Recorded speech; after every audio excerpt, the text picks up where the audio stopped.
I'm Amber. My life got flipped upside down when I was just 10. We were living in a rented house back then, me, my mom, and my dad, Tom. Dreams of a home we could call our own were often dinner table talk, but that was before everything went south. Then, it happened. My mom passed away. It was like our family's heart got ripped out, but it seemed like Dad's heart healed way too fast. Enter Sarah, the new woman in Dad's life. She moved in, bringing a storm with her. From day one, Sarah made it clear I wasn't part of her plan. "Dad, why does Sarah always mess with my stuff?" I asked one evening, trying to keep my voice steady. My clothes had been accidentally bleached, and my favorite dishes seemed to taste way too salty lately. "Amber, you gotta stop this nonsense." Dad's voice was harsh, a tone I wasn't used to before Sarah came into the picture. "Sarah's trying her best.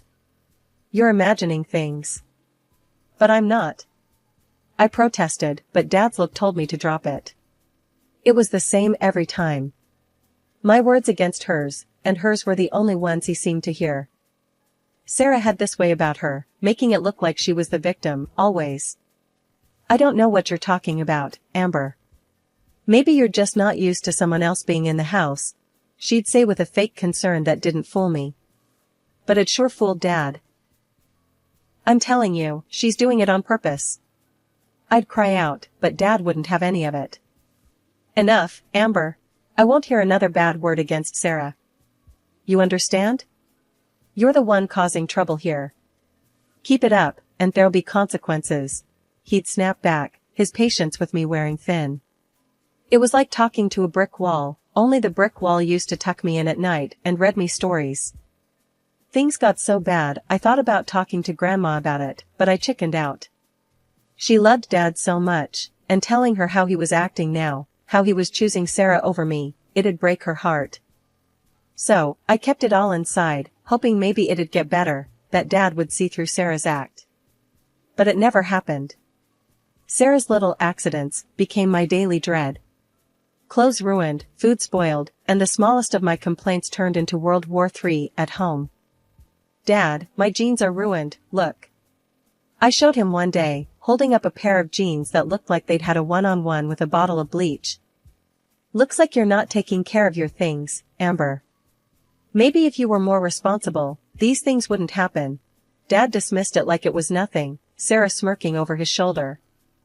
It was a losing battle, talking to him. My words bounced off him like they were nothing. It hurt, you know? Realizing that the superhero Dad I grew up admiring was now firmly on the villain's side. My complaints, my feelings, they meant nothing to him anymore. Sarah had twisted our world around her finger, and I was the only one who seemed to see it.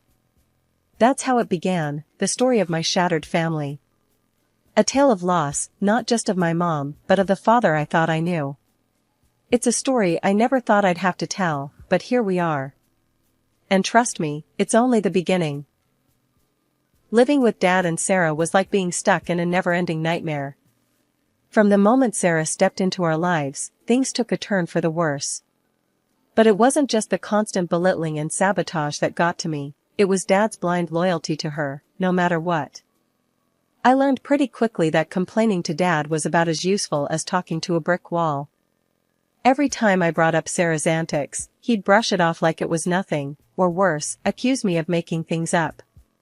"Stop trying to cause trouble, Amber," he'd snap, his voice like ice. So, I learned to keep my mouth shut and bear the brunt of Sarah's cruelty alone. But it wasn't easy, not when every day felt like a battle just to survive in my own home. The only reprieve came when Grandma came to visit. She lived in another city, so her visits were rare, but cherished. Whenever she was around, Sarah turned into a whole different person. Suddenly, she was all smiles, cooking up a storm and dressing me in the fanciest clothes, like I was some kind of princess. It made my stomach churn, seeing her act all sweet when I knew the truth. "Isn't Sarah just the sweetest thing?" Grandma would coo, her eyes sparkling with affection.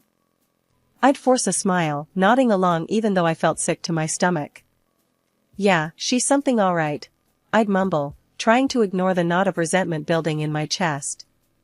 But behind Grandma's back, Sarah was a whole different story. She'd go from sugar sweet to ice cold in the blink of an eye, her words like daggers aimed straight at my heart. And Dad? He was none the wiser, too blinded by Sarah's charms to see the truth. "Here, Tom, I brought some money for Amber," Grandma would say, handing Dad an envelope stuffed with cash. But guess who never saw a penny of it? That's right, yours truly. Dad and Sarah would pocket the money faster than you could say greedy, spending it on themselves, while I scraped by with whatever scraps they threw my way. And Sarah's cruelty only got worse with time. When Dad wasn't looking, she'd lay into me, leaving bruises hidden under long sleeves and forced smiles. I became an expert at covering up the evidence, hiding the marks with clothes and makeup like it was second nature. "Why do you always wear long sleeves, Amber?" Dad asked one day, eyeing me suspiciously over the breakfast table. "Just like the look, Dad," I lied through my teeth, praying he'd buy it. He grunted in response, turning back to his newspaper without another word. But I could feel the weight of his disappointment like a lead balloon in the pit of my stomach. The days dragged on like a slow-motion train wreck, each one worse than the last. Sarah's cruel jabs and Dad's blind eye left me feeling like I was drowning in a sea of despair. But little did I know, the turning point was lurking just around the corner, ready to shake things up in ways I never imagined. It was a scorching afternoon, the kind where even the air felt heavy with heat. I sat in my desk at school, trying to focus on the lesson while hiding the bruises Sarah had left on my arms. But Mrs. Thompson wasn't one to let things slide. "Amber, why are you wearing long sleeves in this heat?" she asked, her brow furrowed with concern. I shifted uncomfortably in my seat, scrambling for an excuse. I got cold last night," I mumbled, hoping she wouldn't press the issue. But Mrs. Thompson wasn't buying it, not for a second. "Amber, I can see the bruises. You can't keep covering for whoever's hurting you. You need to speak up." My heart hammered in my chest as I searched for a response. But before I could say anything, Mrs. Thompson was already picking up the phone, dialing Dad's number with a determined look in her eye. The tension in the room was palpable as Mrs. Thompson explained the situation to Dad, her voice firm and unwavering. I held my breath, waiting for his reaction. And then, like a whirlwind, Dad stormed into the school, his face twisted with anger. "What the hell is going on, Amber?" he demanded, his voice echoing through the hallway. I tried to explain, to make him see the truth, but he wouldn't listen. Instead, he grabbed me roughly by the arm and dragged me out of the school, his grip like a vice. We drove home in silence, the tension thick enough to cut with a knife. When we finally arrived, Sarah was waiting for us, her expression a mix of curiosity and disdain. Well, what do we have here?" she sneered, her eyes flicking over me with disdain. Dad didn't waste any time.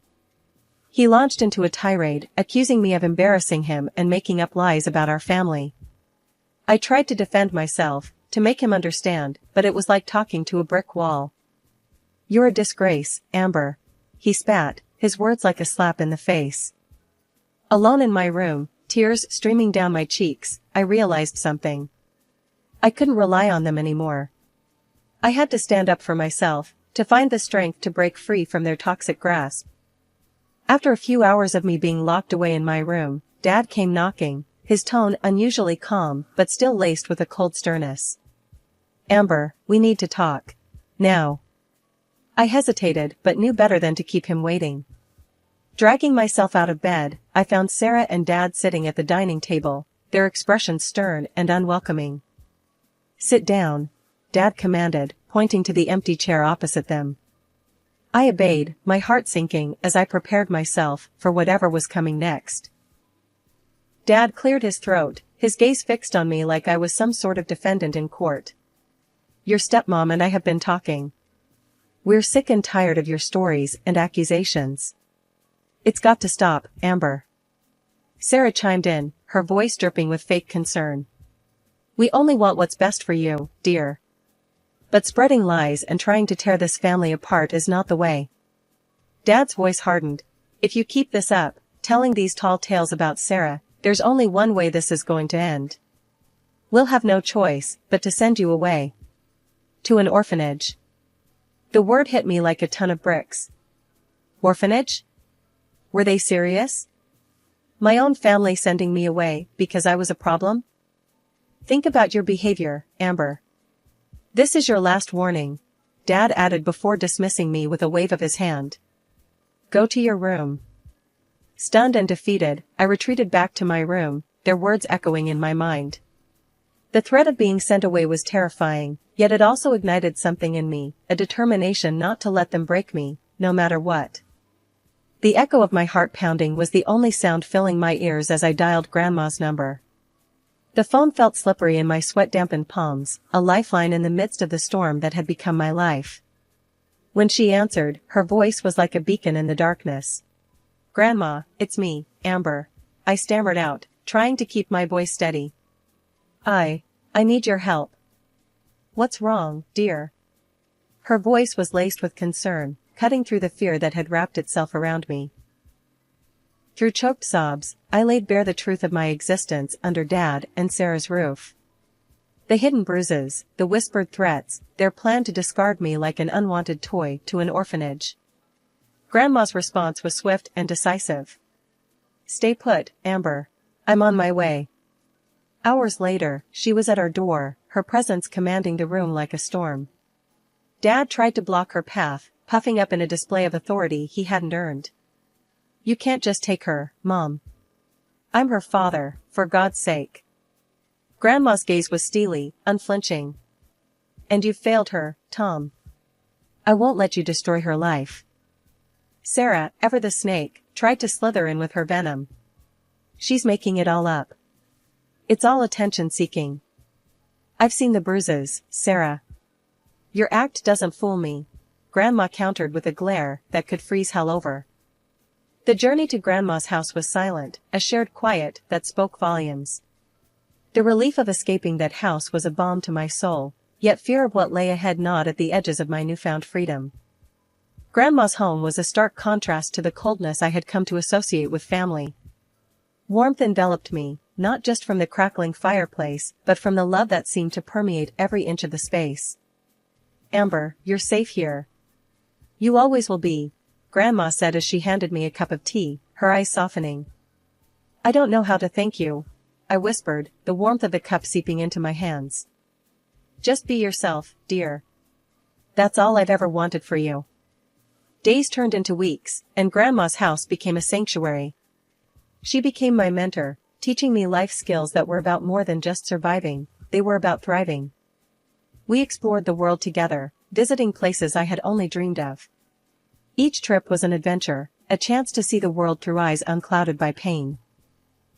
On my 16th birthday, Grandma handed me a beautifully wrapped package. Inside was a professional camera, sleek and powerful. Your eyes see the world in a unique way, Amber. Capture it, share it, live it. Photography wasn't just a hobby, it was a lifeline. It gave me purpose, a sense of identity that I had lost in the shadows of my past. Look at this, Grandma, I'd say, showing her the photos I had taken. Each image was a piece of my soul, a step on the journey of healing. You have a gift, Amber. Never let it go, she'd reply, her pride in me shining brighter than any camera flash. I had spent so long under Grandma's care that I had all but forgotten about the existence of my father and stepmother. They had never bothered to call me, check up on me, or even acknowledge my birthday or holidays. And truth be told, I didn't miss them one bit. Grandma was all I needed, her love and support sustaining me through even the darkest of times. But just when I thought things were finally looking up, fate had other plans in store. It was a crisp autumn morning when Grandma took ill. At first, it seemed like nothing more than a common cold, but as the days wore on, her condition worsened. The once vibrant woman I knew was reduced to a shadow of her former self, her laughter replaced by labored breaths and pain-filled eyes. I did everything I could to help her, fetching medicine, cooking her favorite meals, but it was like trying to hold back the tide with my bare hands. The inevitable was drawing closer with each passing day, and there was nothing I could do to stop it. One evening, as I sat by her bedside, holding her frail hand in mine, she turned to me with a look of sadness in her eyes. Amber, there's something I need to tell you, she rasped, her voice barely a whisper. I leaned in closer, my heart pounding in my chest. What is it, Grandma? You can tell me anything. She took a shaky breath, her grip on my hand tightening. I'm not going to be around much longer, dear. But I want you to know that I'm proud of you. You've grown into such a strong, independent woman, and I know you're going to do great things. Tears welled up in my eyes as I squeezed her hand tighter. I don't know what I'm going to do without you, Grandma. You've always been there for me, through thick and thin. She smiled weakly, her eyes brimming with love. You'll always have me in your heart, Amber. And remember, you're never alone as long as you have the memories we've shared. That night, as I lay in bed, listening to the steady rhythm of Grandma's breathing, I couldn't help but feel a sense of loss creeping over me. She had been my anchor in a sea of uncertainty, and now I was adrift once again, left to navigate the stormy waters of life on my own. The loss of Grandma left a gaping void in my heart, a chasm of grief that threatened to swallow me whole. Her absence echoed through the halls of her house, haunting me with memories of happier times. But amidst the sorrow, a sense of determination burned within me like a smoldering ember, urging me to take control of my own destiny. As I stood by Grandma's graveside, surrounded by wilted flowers and tear-stained faces, I couldn't shake the feeling of disbelief that Dad and Sarah had the audacity to show up. Their presence was like salt in an open wound, a painful reminder of the fractured relationship we shared. Sarah's words cut through the somber silence like a knife, her tone dripping with venom as she demanded I vacate Grandma's house. My jaw clenched with anger, but beneath the rage, there was a flicker of amusement.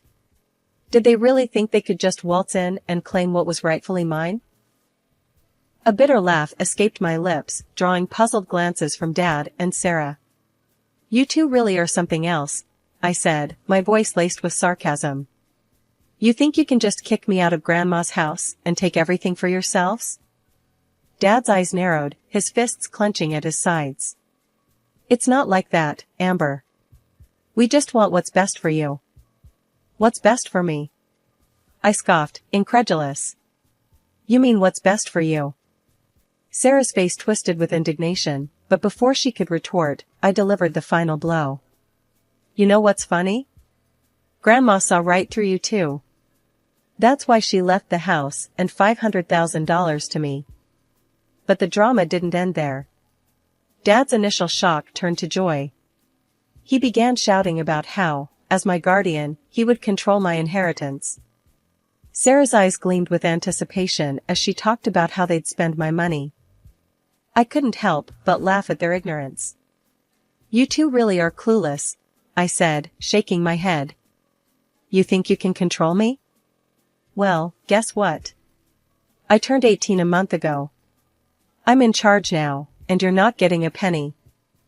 The color drained from their faces as the reality of their situation dawned on them. Dad's attempts to regain control were feeble at best, his protests falling on deaf ears as I stood my ground. You can't do this to us, Amber, Dad pleaded, his voice tinged with desperation. I met his gaze with steely resolve. I'm not doing anything to you, Dad. You did this to yourselves. And with that, I showed them the door, cutting ties with them once and for all.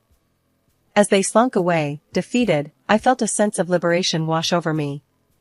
For the first time in my life, I was truly free, free from their manipulation, free from their cruelty, free to live my life on my own terms. The house felt empty, but it was a good kind of emptiness, like a blank canvas ready for a new painting. I knew I had a lot of work ahead of me, but for the first time, I felt like I was truly in control of my life. I decided to start fresh, to renovate the house and make it my own. The first order of business was to clear out all the old furniture and repaint the walls. I called up a friend, Jamie, who was handy with renovations. Hey, Jamie, you busy this weekend? I asked when she picked up the phone. Depends, what's up? Jamie replied, her interest piqued. I'm redoing the house. Need some help painting and moving stuff. Plus, I could really use the company, I said, hoping she'd say yes. You had me at redoing the house. I'm in. Need to escape my own chaos here, Jamie said with a laugh. Jamie came over the next day, armed with paintbrushes, rollers, and a playlist that could keep us motivated for hours. We started in the living room, deciding on a bright, cheerful color to replace the dull beige that had been there for years. As we painted, Jamie turned to me, a mischievous glint in her eye. "So, this house is all yours now, huh? Planning any wild parties?" I laughed, dipping my roller back into the paint. "Wild parties? With my 2 friends? Please, we'd be asleep by 10. Speak for yourself." "I'm a party animal," Jamie protested, flicking a bit of paint my way. The day turned into evening, and before we knew it, the room had transformed. The new color made the space feel warm and inviting, a reflection of the new start I was craving. The following weeks were a blur of activity. I fixed up the kitchen, updated the bathroom, and even started a small garden in the backyard. The house began to feel like a home, a place where I could heal and grow. One evening, as I sat on the newly installed deck, admiring the sunset, my neighbor, Mr. Henderson, called out from over the fence. "Place is looking good, Amber. You've been working hard." "Thanks, Mr. Henderson. It's been a lot of work, but it's worth it," I replied, grateful for the acknowledgement. "Need any help with that garden?" "Got some tomato plants that need a home," he offered, his voice friendly and warm. "I'd love that, thank you," I said, touched by his kindness.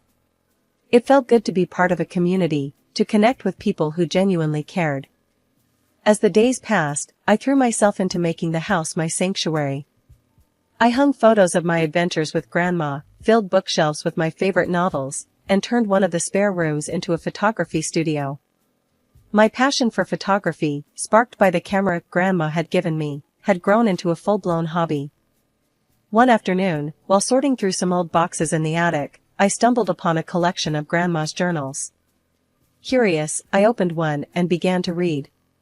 Her words were a window into her soul, full of wisdom, love, and a touch of sass.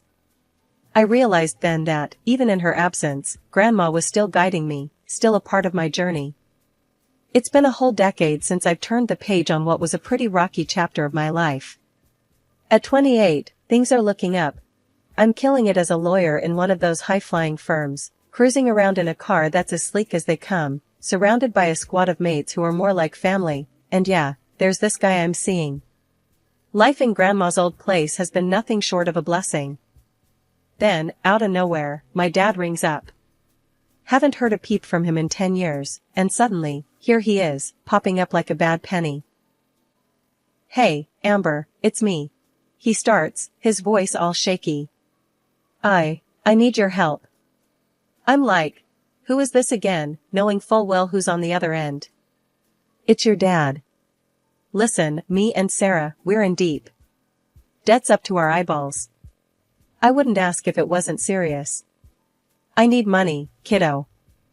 I couldn't help but laugh, the sound bitter even to my own ears. "My dad, you say? Funny, I don't recall having a father. Especially not one who'd dump his kid and then show up a decade later with his hand out." He tries to cut in, but I'm not having any of it. "No, you listen. You remember how you and your wife treated me? Threw me out like I was nothing when Grandma passed? You made your bed, now, you get to lie in it." There's a desperate edge to his voice now. "Please, I'm begging you." We got nowhere else to turn. That hit a nerve, not gonna lie. For a split second, I almost felt sorry for him. Almost. But then I remembered all the nights I spent in that house, feeling like an outsider. The memory of their faces when they found out Grandma left everything to me, not a shred of concern for me, just greed. So, I laid it down for him, clear as day. "Not my circus, not my monkeys. You were never there for me when I needed you. Now, you want my help? Forget it. I won't give you a cent." And with that, I hung up, the finality of the click echoing through the silent room. It was harsh, maybe, but so were the lessons I learned growing up. Life taught me you can't expect to harvest where you haven't sown. So, I picked myself up, went out to meet my boyfriend and friends for dinner, and didn't look back. Life's too short for regrets, especially about people who only remember you exist when they need something.